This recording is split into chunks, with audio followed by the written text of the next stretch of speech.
Hello and welcome to Realms Edge Gaming. I don't know if you've seen it today, but there was a trailer that dropped on the Warhammer community site and also on the Facebook pages, and it was all about Total War Warhammer 3. And it was amazing. I don't even play this game, and it made me want to play it like straight away. It was all to do with Kislev, and they were battling a Bloodthirster.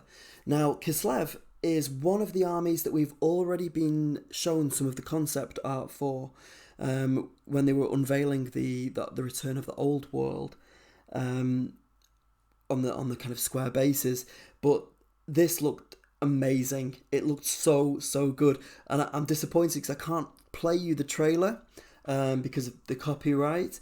But if you've not seen it, I would really suggest that you do, because it was so cinematic. It was amazing. Like the way that they had the graphics was brilliant. I know it's a cutscene, but the kind of narrative that was kind of underlying through the trailer was brilliant.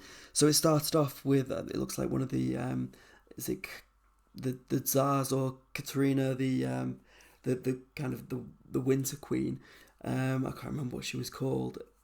I don't even know if it's her, but it was one of the characters.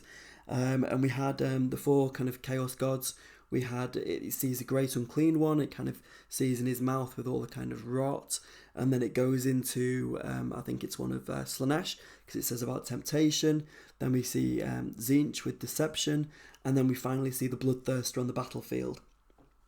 And basically, it's just smashing everyone apart. We see some of the kind of there it says Tsarina into battle. We see some of the new units that we've had teased from the concept art with the bears, and it's absolutely amazing. So it says here, that's right, the boyars of Icy Kislev are ready to follow their Tsarina into battle once more as one of the game's playable factions at launch. As if that wasn't enough, you'll also be able to command the daemonic armies of Khorne, Slanesh, Tzeentch or Nurgle, thanks to the introduction of playable factions dedicated to each of the four Chaos Gods. It says, regular readers of the Warhammer community will know that Games Workshop Creative Studio is hard at work on Warhammer the Old World, and these are, again, some more kind of concept sketches. This one for the Griffin Legion of the Kislevites. And you know what? It was so cool to actually see those ice weapons and that ice magic in the trailer being used, and the way that Games Workshop are designing miniatures, the way that the heavy metal team are painting them. I'm so excited to see what they do with these, and how they were going to like portray that within the miniatures.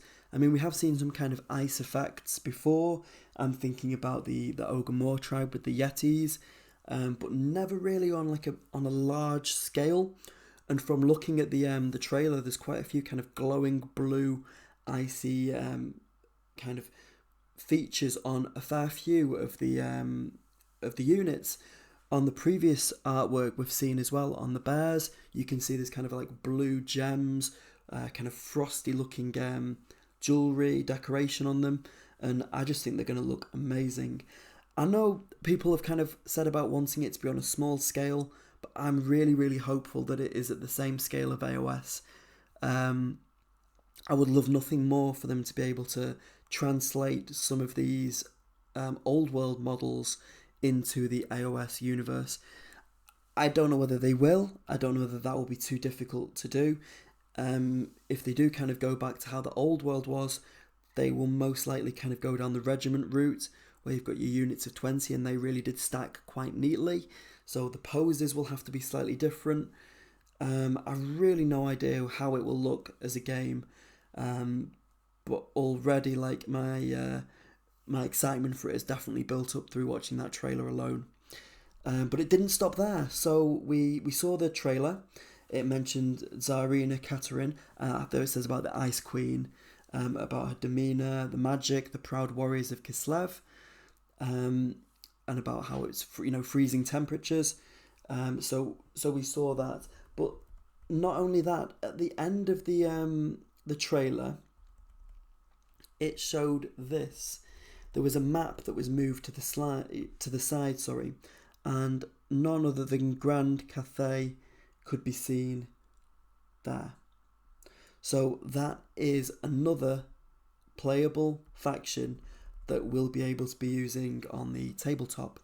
So it says here, eagle-eyed viewers among you may have spotted the name of Grand Cathay at the end of the trailer, and now the largest empire in the Warhammer world will finally be getting its time in the sun. The Dragon Empire of Cathay has long been mentioned in the background of old world history, and thanks to the Warhammer Studios' work in close partnership with Creative Assembly, fans will be able to get their first real taste of the fascinating empire in Total War Warhammer 3 at launch. Now, the really cool thing that I think is here is the fact that we have never ever seen, to my knowledge anyway, please correct me if I'm wrong, like a Cathayan model. So really, they've got total freedom to go as avant-garde with it as they like. I just think that where there's kind of no kind of constrictions, no boundaries with what they can do creatively, I really think we're going to see something special. And there are a couple of interviews with the designers about how, you know, how they kind of went about with the brief and how they worked with Creative Assembly. Now, that kind of also brings me a bit of hope really as well with Creative Assembly. You know, that they've worked on loads of the Total War games. I'm thinking about the Curse of the Vampire Coast. I still haven't given up hope that the Vampire Coast will become a faction, but you know what, we'll have to wait and see. I'm just really excited about the old world and how it's going to look. But yeah, what are your thoughts? Did you enjoy the trailer? What did you think? Do you even play Total War? Would you suggest it as a game to kind of get into? Is it you know, is it as good as it looks on that trailer? Because it really did kind of blow me away. It was amazing. What do you reckon? Is it going to be on a small scale, do you think, this old world? Or do you think we're going to get it to the AOS size and have like a translation of rules where we can have the war scrolls that work across both? I don't know whether they will do that just on a lore basis, but we will have to see. Whatever it will be, I'm sure it's going to be amazing. So thank you guys for joining me for this. I'm really excited. We've got a few armies that we know about now. I think we spoke about the Orcs, we know about the Bretonnians, we've got Cathay, we've got Kislev, so you know what, it's shaping up to be something special. Thank you so much for joining me. Hopefully we'll speak soon. Thank you, bye bye.